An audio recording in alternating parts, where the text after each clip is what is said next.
Assalamualaikum warahmatullahi wabarakatuh. Salam sejahtera untuk kita semua. Selamat pagi, semangat pagi untuk rekan-rekan guru di seluruh Indonesia. Perkenalkan, nama saya Yayu Kartini. Saya mengajar di SDN Indrasari 1 Martapura, Kabupaten Banjar, Kalimantan Selatan, sekaligus penulis modul ajar untuk sekolah dasar. Dalam kesempatan ini, saya akan memaparkan materi mengenai perangkat ajar yang digunakan dalam program sekolah penggerak.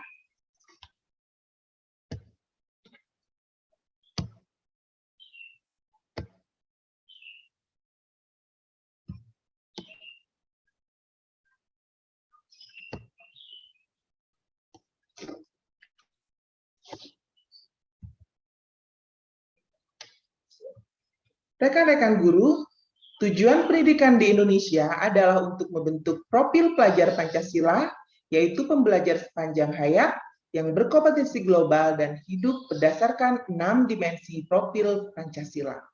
Melalui profil pelajar Pancasila, pelajar Indonesia diharapkan memiliki budi pekerti luhur sesuai dengan tujuan dan cita-cita Pancasila.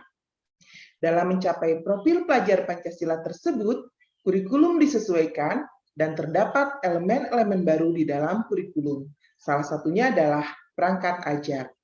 Untuk kegiatan pembelajaran yang baik dan menyenangkan, diperlukan perangkat ajar yang ideal sesuai dengan tahapan perkembangan siswa dan kondisi serta kebutuhan siswa di dalam kelas masing-masing. Rekan-rekan guru, secara umum, ada 2 langkah besar dalam penyusunan perangkat ajar suatu bahan ajar. Yang pertama adalah capaian pembelajaran sebagai rujukan, yang kemudian akan diturunkan menjadi penyusunan alur dan tujuan pembelajaran, kemudian pengembangan modul ajar. Apa itu capaian pembelajaran? Tentunya sebelumnya, Bapak dan Ibu Guru sudah pernah mendengar ini kan?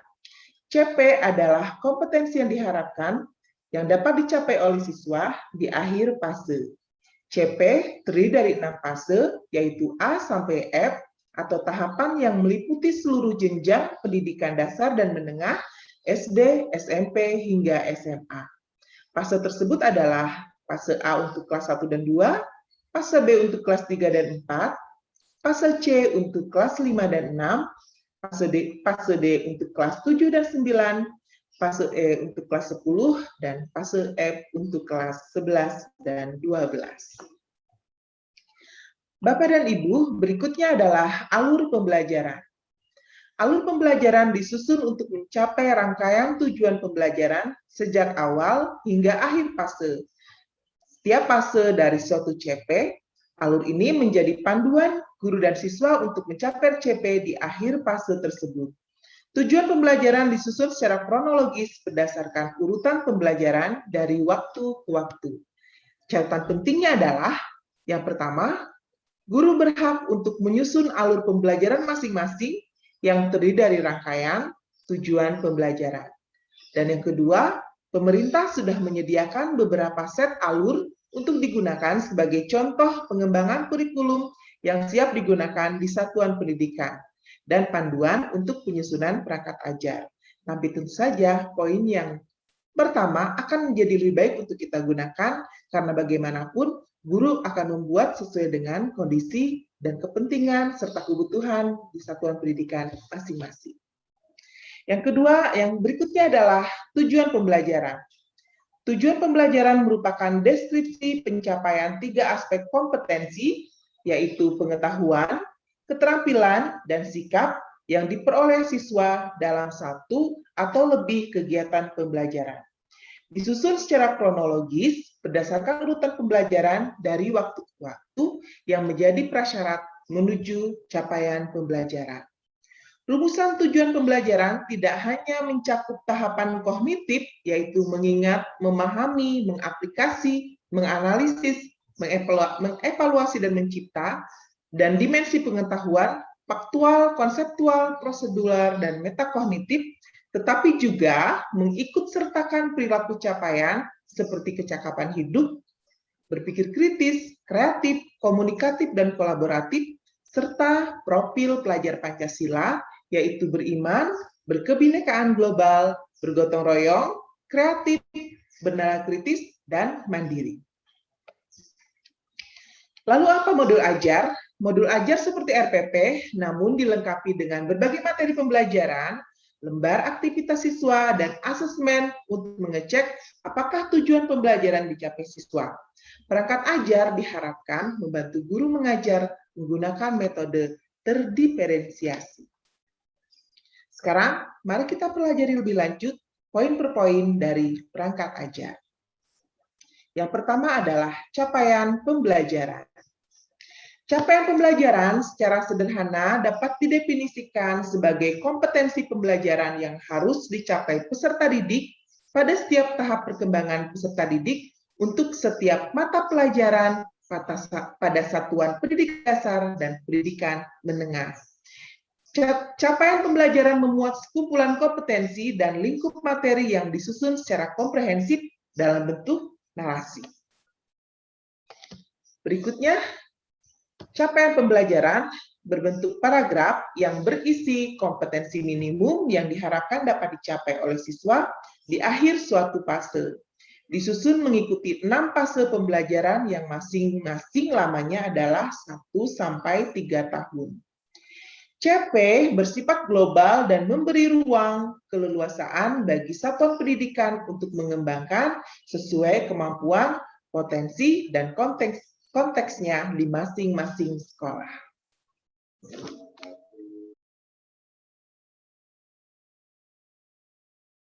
Berikut adalah 7 prinsip penyusunan alur tujuan pembelajaran. Yang pertama adalah sederhana dan informatif. Yang kedua, esensial dan kontekstual. Yang ketiga, berkesinambungan. Kemudian, pengoptimalan 3 aspek kompetensi. Berikutnya adalah merdeka belajar, operasional dan aplikatif.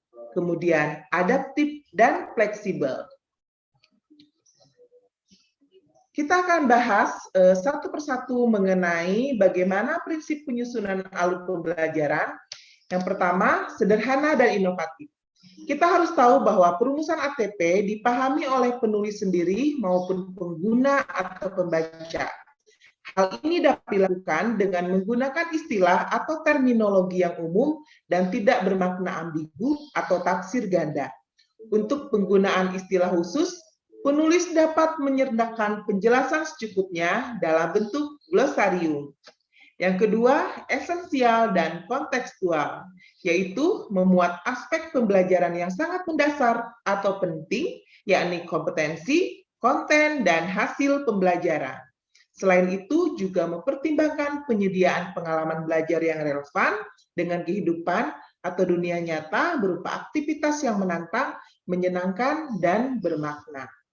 Tentunya para rekan-rekan guru sudah paham sekali tentang hal ini ya. Berikutnya adalah prinsip berkesinambungan, yaitu antar fase dan antar tujuan pembelajaran saling terkait dan merupakan capaian secara runtut, sistematis, dan berjenjang untuk memperoleh CP yang telah ditetapkan dalam setiap mata pelajaran.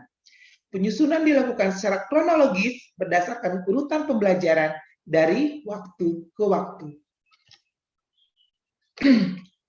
Selanjutnya adalah pengoptimalan 3 aspek kompetensi, yaitu pengetahuan, keterampilan, dan sikap yang berjenjang selaras dengan tahapan kognitif, serta dimensi pengetahuan, juga pengoptimalan yang dilakukan pada penumbuhan kecakapan hidup, serta beriman, berkebinekaan, global, gotong royong, kreatif, bernada kritis, dan mandiri yang terdapat dalam profil pelajar Pancasila.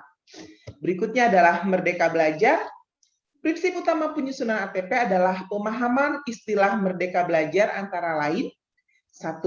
Memerdekakan siswa dalam berpikir dan bertindak pada ranah akademis dan bertanggung jawab secara moral. Yang kedua, memfasilitasi dan menginspirasi kreativitas siswa dengan mempertimbangkan keunikan individualnya, misalnya kecepatan belajar, gaya dan minat.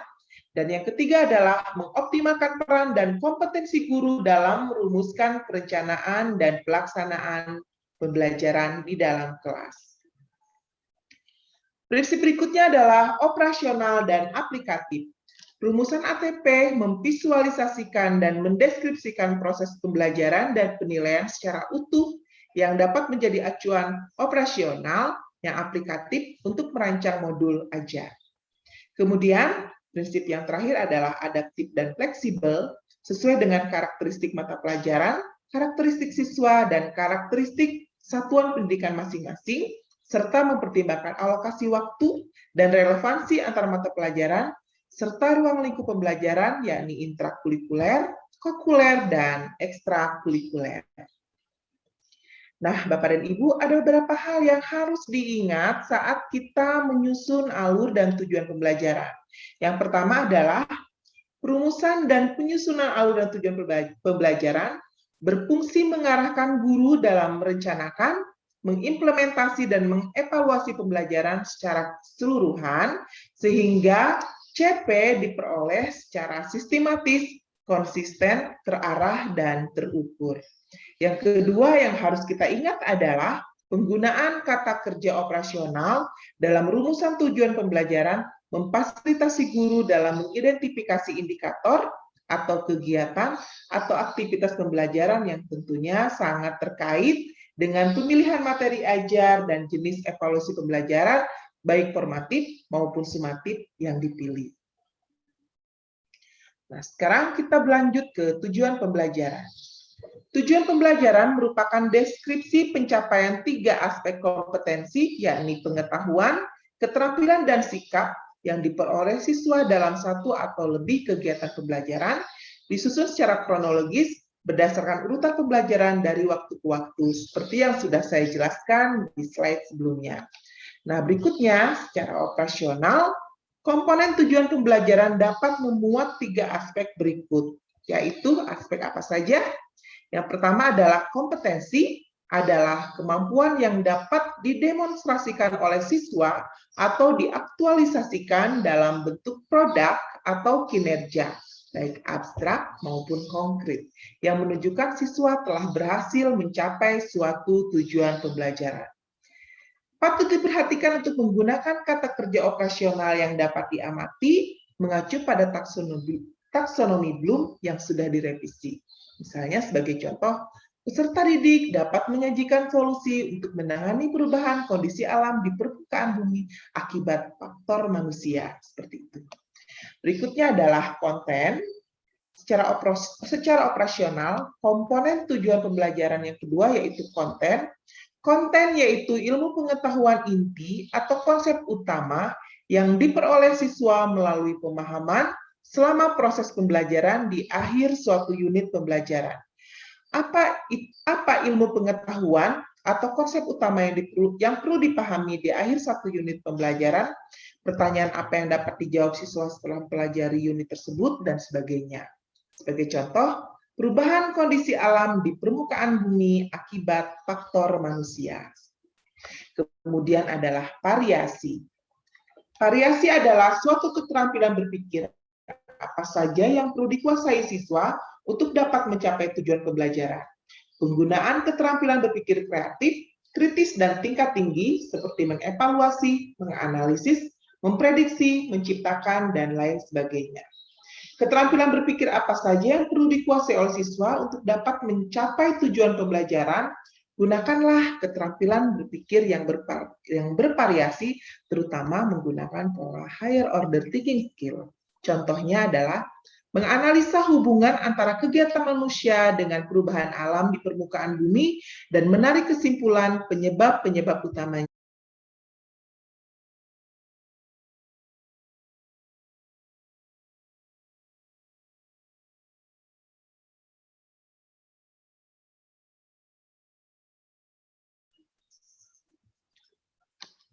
Pertama, bahasannya mengenai konsep modul ajar.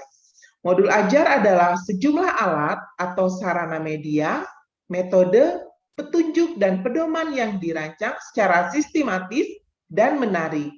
Modul ajar merupakan implementasi dari alur tujuan pembelajaran yang dikembangkan dari capaian pembelajaran dengan profil pelajar Pancasila sebagai sasaran tentu saja. Modul ajar disusun sesuai dengan fase atau tahap perkembangan peserta didik mempertimbangkan apa yang akan dipelajari dengan tujuan pembelajaran, dan berbasis perkembangan jangka panjang. Guru perlu memahami konsep mengenai modul ajar agar proses pembelajaran lebih menarik dan bermakna. Berikutnya adalah komponen modul ajar. Guru dalam satuan pendidikan diberi kebebasan untuk mengembangkan modul ajar sesuai dengan konteks lingkungan dan kebutuhan belajar peserta didik. Modul ajar dilengkapi dengan komponen-komponen yang menjadi dasar dalam proses penyusunan. Komponen modul ajar dalam panduan dibutuhkan untuk kelengkapan persiapan pembelajaran di dalam kelas yang akan dilakukan oleh Bapak dan Ibu guru. Komponen modul ajar bisa ditambahkan sesuai dengan mata pelajaran dan kebutuhan di satuan pendidikan masing-masing. Jadi sifatnya tidak harus mengikuti persis, tapi boleh disesuaikan dengan kondisi satuan pendidikan masing-masing. Komponen-komponen modul ajar diantaranya adalah yang pertama, identitas modul dalam informasi umum. Ini berisi nama penyusun, institusi dan tahun disusunnya modul ajar, kemudian jenjang sekolah, baik SD, SMP maupun SMA, kelas dan alokasi waktu, di mana penentuan alokasi waktu yang digunakan adalah alokasi waktu sesuai dengan jam pelajaran yang berlaku di unit kerja Bapak dan Ibu masing-masing. Berikutnya adalah kompetensi awal. Apa itu kompetensi awal? Kompetensi awal adalah pengetahuan atau keterampilan yang perlu dimiliki siswa sebelum mempelajari topik tertentu. Kompetensi awal merupakan ukuran seberapa dalam modul ajar tersebut dirancang. Jadi ketika ingin mengajarkan satu modul ajar, kita harus mengetahui anak-anak sudah mampu apa sebelumnya. Seperti itu. Berikutnya adalah profil pelajar Pancasila. Ada 6 dimensi profil pelajar Pancasila yang saling berkaitan dan terintegrasi dalam seluruh mata pelajaran melalui materi isi pelajaran, pedagogi, kegiatan proyek atau asesmen. Tapi perlu diingat, setiap modul ajar tidak perlu memuat keseluruhan profil pelajar Pancasila. Cukup pilih beberapa poin yang sesuai dengan materi dan konteks kegiatan yang ada di dalam modul ajar. Berikutnya adalah sarana dan prasarana. Sarana prasarana adalah fasilitas dan bahan yang dibutuhkan untuk menunjang kegiatan pembelajaran. Sarana merujuk pada alat dan bahan yang digunakan, sementara prasarana di dalamnya termasuk materi dan sumber bahan ajar lain yang relevan yang digunakan dalam kegiatan pembelajaran yang akan berlangsung. Ketersediaan materi disarankan mempertimbangkan kebutuhan peserta didik, baik keterbatasan maupun kelebihan, termasuk juga teknologi, sarpras, dan juga dimanfaatkan agar pembelajaran dapat berlangsung lebih dalam dan lebih bermakna. Informasi umum berikutnya itu target peserta didik. Jadi dalam modul ajar tersebut, kita bisa menetapkan target diantaranya adalah peserta didik reguler atau tipikal atau umum, yang dimana mungkin dalam kegiatan belajar tidak menemukan kesulitan dalam mencerna dan memahami materi. Kemudian target berikutnya adalah peserta didik dengan kesulitan belajar, di mana mereka memiliki gaya belajar yang terbatas, misalnya hanya satu gaya, misalnya dengan audio saja, begitu. Memiliki kesulitan dengan bahasa dan pemahaman materi ajar, kurang percaya diri, kesulitan berkonsentrasi jangka panjang, dan sebagainya. Jadi targetnya dibedakan antara yang reguler dan anak yang memiliki kesulitan belajar. Juga bisa ditargetkan peserta didik dengan pencapaian yang tinggi, di mana anak tersebut biasanya sudah mampu mencerna dan memahami materi dengan cepat, mampu mencapai keterampilan berpikir tingkat tinggi, dan memiliki keterampilan memimpin. Nah, dari 3 target ini boleh ditentukan modul ajar yang Bapak Ibu buat untuk siapa, seperti itu. Kemudian berikutnya adalah informasi yang berikutnya, model pembelajaran merupakan model atau kerangka pembelajaran yang memberikan gambaran sistematis pelaksanaan pembelajaran. Model pembelajaran dapat berupa model pembelajaran tatap muka, pembelajaran jarak jauh dalam jaringan, pembelajaran jarak jauh luar jaringan, atau menggunakan pola blended learning. Berikutnya adalah komponen modul ajar yang termasuk ke dalam komponen inti. Di antaranya yang pertama adalah tujuan pembelajaran. Tujuan pembelajaran harus mencerminkan hal-hal penting dari pembelajaran dan harus bisa diuji dengan berbagai bentuk asesmen sebagai bentuk dari unjuk pemahaman. Tujuan pembelajaran menentukan kegiatan belajar, sumber daya yang digunakan, kesesuaian dengan keberagaman murid, serta metode asesmen yang digunakan. Tujuan pembelajaran bisa dari berbagai bentuk, misalnya pengetahuan yang berupa fakta dan informasi, dan juga prosedural, pemahaman konseptual, pemikiran dan penalaran keterampilan, dan kolaboratif juga strategi komunikasi. Komponen inti yang kedua adalah pemahaman bermakna, adalah informasi tentang manfaat yang akan peserta didik peroleh setelah mengikuti proses pembelajaran. Manfaat tersebut nantinya dapat peserta didik terapkan dalam kehidupan sehari-hari. Contoh kalimat pemahaman bermakna misalnya, manusia berorganisasi untuk memecahkan masalah dalam mencapai suatu tujuan. Makhluk hidup beradaptasi dengan perubahan habitat, dan sebagainya. Komponen inti berikutnya yaitu pertanyaan pemantik. Pertanyaan pemantik dibuat oleh guru untuk menumbuhkan rasa ingin tahu dan kemampuan berpikir kritis dalam diri peserta didik. Pertanyaan pemantik memandu siswa untuk memperoleh pemahaman bermakna sesuai dengan tujuan pembelajaran. Contohnya, pada pembelajaran menulis cerpen, guru dapat mendorong pertanyaan pemantik sebagai berikut. Apa yang membuat sebuah cerpen menarik untuk dibaca? Jika kamu diminta untuk membuat akhir cerita yang berbeda, apa yang kamu usulkan? Dua pertanyaan tersebut merupakan pertanyaan pemantik yang bisa membuat peserta didik menjadi berpikir kritis dan kreatif. Berikutnya yaitu komponen inti kegiatan pembelajaran. Urutan kegiatan pembelajaran inti dalam bentuk langkah-langkah kegiatan pembelajaran yang dituangkan secara konkret, disertakan opsi pembelajaran alternatif dan langkah untuk menyesuaikan dengan kebutuhan belajar siswa di dalam kelas. Langkah kegiatan pembelajaran ditulis secara berurutan sesuai dengan durasi waktu yang direncanakan, meliputi 3 tahap, yaitu pendahuluan, inti, dan penutup berbasis metode pembelajaran aktif. Dan komponen inti yang berikutnya yaitu asesmen. Asesmen digunakan untuk mengukur capaian pembelajaran di akhir kegiatan. Kriteria pencapaian harus ditentukan dengan jelas sesuai dengan tujuan pembelajaran yang ditetapkan. Ada beberapa jenis asesmen yang akan digunakan, diantaranya adalah asesmen sebelum pembelajaran atau asesmen diagnostik, asesmen selama proses pembelajaran atau asesmen formatif, dan asesmen yang dilakukan pada akhir proses pembelajaran yang kita kenal dengan sebutan asesmen sumatif. Bentuk asesmen yang bisa dilakukan yaitu yang pertama sikap berkaitan dengan profil pelajar Pancasila yang dapat dilakukan dengan kegiatan observasi, penilaian diri, penilaian teman sebaya, dan anekdota. Sementara itu, bentuk asesmen performa bisa dilakukan dengan presentasi, drama, pameran hasil karya, pembuatan jurnal, dan sebagainya.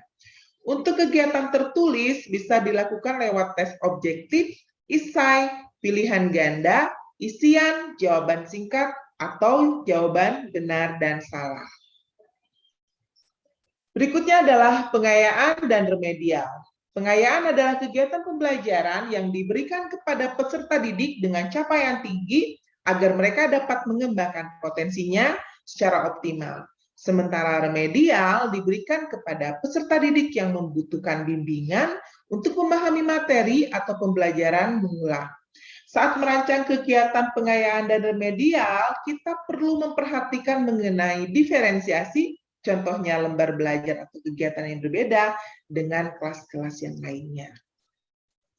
Lalu berikutnya adalah lampiran. Lampiran berisi lembar kerja peserta didik, di mana lembar kerja ini ditujukan untuk peserta didik, bukan untuk guru, dan dapat diperbanyak sesuai dengan kebutuhan untuk diberikan kepada peserta didik, termasuk peserta didik non-reguler. Lampiran berikutnya adalah bahan bacaan guru dan peserta didik. Bahan bacaan guru dan peserta didik digunakan sebagai pemantik sebelum kegiatan dimulai atau untuk memperdalam pemahaman materi pada saat atau akhir kegiatan pembelajaran. Lampiran berikutnya adalah glosarium, yaitu merupakan kumpulan istilah-istilah dalam suatu bidang secara alfabetikal yang dilengkapi dengan definisi dan artinya. Glosarium diperlukan untuk kata atau istilah yang memerlukan penjelasan lebih mendalam. Dan lampiran yang terakhir adalah daftar pustaka. Daftar pustaka adalah sumber referensi yang digunakan dalam pengembangan modul ajar.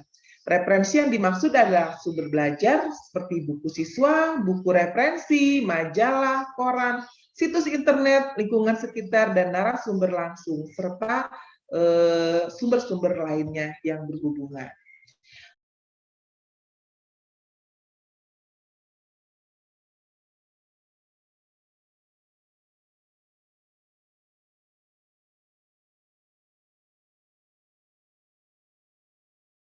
Sebelumnya, Bapak dan Ibu sudah mendengarkan paparan mengenai perangkat ajar yang digunakan dalam kelas di program sekolah penggerak, dan kali ini saya akan memberikan contoh mengenai bagaimana modul ajar yang akan disusun dan akan dipakai di dalam kelas Bapak dan Ibu.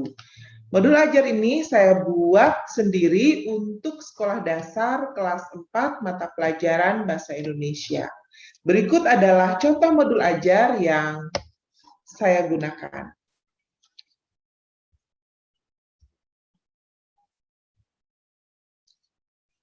Modul ajar ini berjudul unsur intrinsik dalam teks fiksi, di mana modul ajar ini adalah modul ajar dalam mata pelajaran Bahasa Indonesia untuk fase B. Berikut adalah contoh modul ajar yang bisa kita pelajari bersama-sama supaya Bapak dan Ibu punya gambaran untuk menggunakan atau membuat contoh modul ajar di dalam kelas masing-masing. Modul ajar ini berjudul unsur intrinsik dalam teks fiksi, dibuat untuk mata pelajaran Bahasa Indonesia fase B kelas 4 SD, di mana slide awal berisi profil pelajar Pancasila. Ada dua profil pelajar Pancasila yang terkait dengan modul ini, yaitu mandiri dan benar kritis. Jadi, perlu diingatkan kembali bahwa tidak perlu semua profil dimunculkan dalam modul ajar, tapi pilihlah profil yang berhubungan dengan materi atau bahan ajar yang berlangsung dan terdapat dalam modul ajar tersebut. Yang berikutnya adalah capaian pembelajaran menggunakan CP fase B untuk kelas 4 SD, karena Bahasa Indonesia ada 4 keterampilan berbahasa yang terkait di dalamnya, yaitu menyimak, membaca dan memirsa, berbicara dan mempresentasikan, juga kegiatan menulis. Nah, alur capaiannya, ini adalah alur capaian yang saya ambil dari ATP yang tersedia sebelumnya. Bapak dan Ibu boleh membuat ATP sendiri yang sesuai dengan konteks, sesuai dengan kebutuhan dan kondisi di satuan pendidikan masing-masing.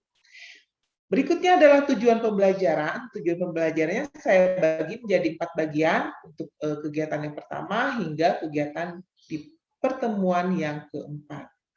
Ada 4 tujuan, diantaranya adalah tujuan yang berhubungan dengan kegiatan menyimak dan membaca, kemudian membaca dan memirsa, dan berbicara kemudian menulis. Jadi ada 4 tujuan yang masing-masing terhubung dengan CP yang sudah tersedia.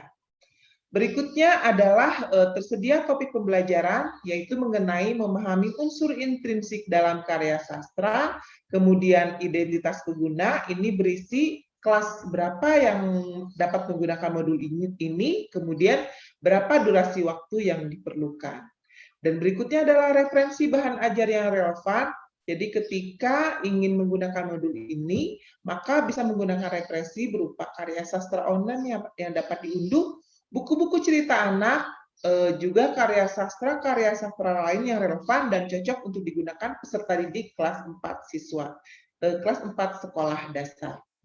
Berikutnya adalah alat dan bahan yang digunakan, diantaranya ini sudah tercantum di sini memerlukan apa saja untuk menggunakan modul ajar ini. Jadi ketika melihat modul ajar, kita bisa langsung menyiapkan alat dan bahan yang diperlukan. Berikutnya adalah metode pembelajaran. Di sini saya memilih cooperative learning, scientific learning, dan diskusi juga tanya jawab. Lalu juga tersedia capaian awal pembelajaran di mana untuk dapat menggunakan modul ini sebelumnya siswa harus sudah mampu mengenal karya sastra dan jenis-jenisnya. Dan berikutnya adalah model-model pembelajaran. Ini saya menggunakan pola tatap muka, pola dalam jaringan, dan pola luar jaringan juga dapat digunakan untuk campuran atau blended learning. Lalu untuk target siswa yang dapat menggunakan modul ini adalah siswa reguler dengan kemampuan belajar yang tinggi dan siswa dengan kategori laman belajar karena di dalamnya saya sudah menyiapkan pengayaan dan remedial untuk masing-masing siswa. Dan untuk asesmennya ini menggunakan penilaian kelompok dan individual, juga menggunakan sumatif dan formatif di kegiatan dan akhir pembelajaran. Berikutnya adalah bahan ajar untuk pengayaan, sudah disediakan, jadi ketika Bapak dan Ibu ingin menggunakan modul ini, tinggal langsung mengklik dan mencarinya langsung. Lalu untuk remedial juga seperti itu. Untuk target jumlah siswa ini untuk 28 sampai 35 orang siswa. Jadi untuk yang ideal ada 28 siswa di dalam kelas. Berikutnya adalah alur pembelajaran. Untuk pertemuan 1, ini ada tujuan pembelajaran yang sebelumnya sudah ada di dalam perencanaan di tahap awal di bagian atas, di mana untuk pertemuan 1 ini merujuk kepada kegiatan menyimak, anak melalui diskusi dan tanya jawab, siswa mampu menelaah unsur intrinsik dalam sebuah teks fiksi. Dalam kegiatan ini, sebelumnya guru harus menjelaskan terlebih dahulu apa sih unsur intrinsik dalam karya sastra, bagaimana juga definisi-definisinya, sehingga anak sudah paham untuk memulai materi. Nah, untuk pertemuan 1 diawali dengan kegiatan pembuka, seperti biasa, ada berdoa, ada persepsi, dan sebagainya. Dilanjutkan dengan kegiatan inti dengan jumlah menit yang sudah ditentukan, sehingga kita bisa mengaturnya supaya tidak kekurangan atau kelebihan waktu.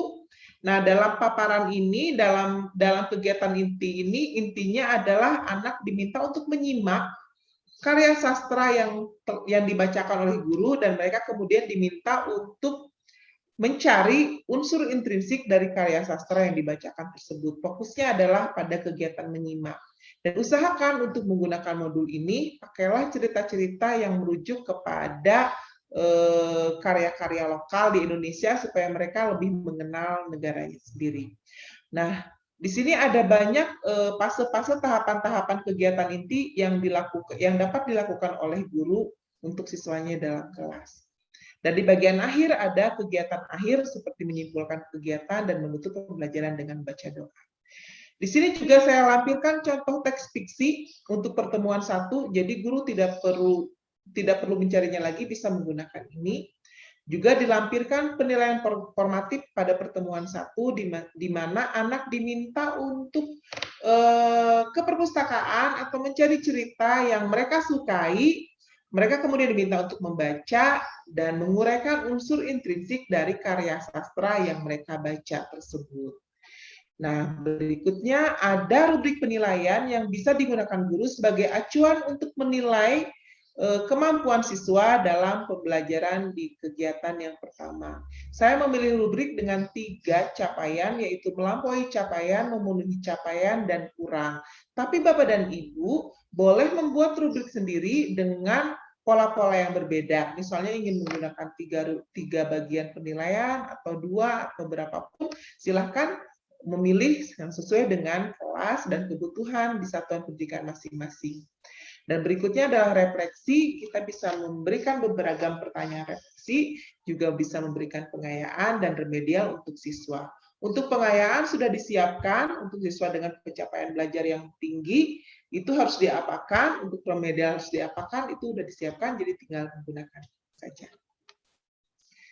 Untuk berikutnya adalah alur pembelajaran 2, ini merujuk kepada kegiatan membaca dan memirsa, di mana tujuannya adalah melalui bantuan 2 teks pendek atau lebih, siswa mampu membandingkan unsur intrinsik dari 2 teks yang disajikan. Jadi mereka diminta untuk membaca 2 teks yang sudah disiapkan oleh guru.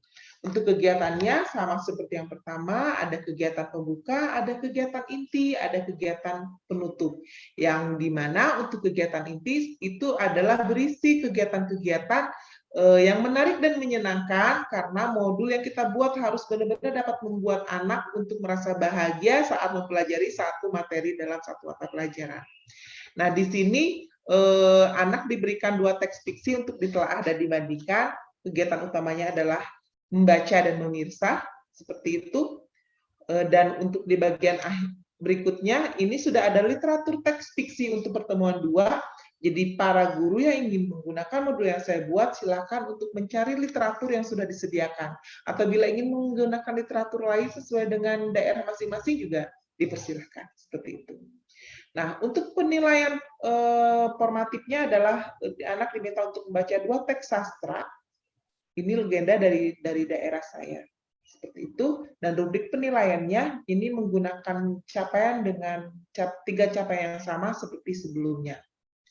Disediakan juga bagian refleksi dan pengayaan juga remedial, dan untuk pertemuan 3 ini juga kegiatannya berbeda karena merujuk kepada kegiatan berbicara dan mempresentasikan, di mana tujuannya adalah siswa menceritakan kembali karya sastra yang mereka baca untuk dipresentasikan unsur intrinsik di dalamnya. Untuk lebih lengkapnya, Bapak dan Ibu bisa membaca sendiri seperti apa modul-modul ajar yang sudah tersedia, sehingga nanti bisa membuat modul ajar yang lebih variatif dan lebih baik untuk satuan pendidikan masing-masing.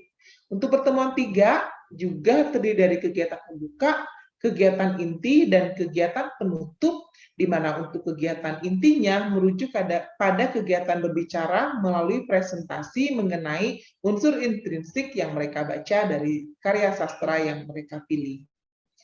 Penilaiannya adalah mereka diminta untuk membaca sebuah cerita, lalu ketika selesai membaca mereka boleh mengisi lembar kerja yang sudah disediakan oleh guru. Nah, ini rubriknya, juga lembar refleksi, pengayaan dan remedial. Dan untuk alur pembelajaran keempat, ini kegiatan yang terakhir, berisi kegiatan inti di mana fokusnya adalah anak diminta untuk menulis sendiri kegiatan-kegiatan yang berhubungan dengan unsur intrinsik dari karya sastra yang mereka buat. Jadi mereka diminta untuk menulis sendiri, mencari unsur intrinsik sendiri, sehingga mereka lebih paham mengenai bagaimana kegiatan berbahasa mulai dari menyimak hingga menulis. Nah, ini bagian akhirnya adalah mereka membuat sebuah cerita sendiri. Seperti itu. Ini rubrik penilaiannya dan lembar refleksi, pengayaan dan remedial yang berbeda dari setiap pertemuannya. Dan untuk berikutnya adalah penilaian sumatif akhir materi, Bapak dan Ibu. Di sini disediakan beberapa soal untuk mengukur kemampuan dan pemahaman siswa dari 4 kegiatan yang sudah berlangsung. Dan berikutnya adalah lampiran cerita karya sastra. Di sini tinggal diklik, maka akan muncul lampirannya. Lalu ada daftar pustaka yang saya pakai sebagai bahan rujukan untuk Bapak dan Ibu, demikian contoh modul ajar yang saya buat. Ada banyak contoh modul ajar lain yang dapat dijadikan referensi, sehingga Bapak dan Ibu lebih mudah untuk memahami materi mengenai modul ajar dalam perangkat bahan ajar, sehingga dapat mengaplikasikan dan mengimplementasikan di dalam kelasnya masing-masing. Demikian, wassalamualaikum warahmatullahi wabarakatuh.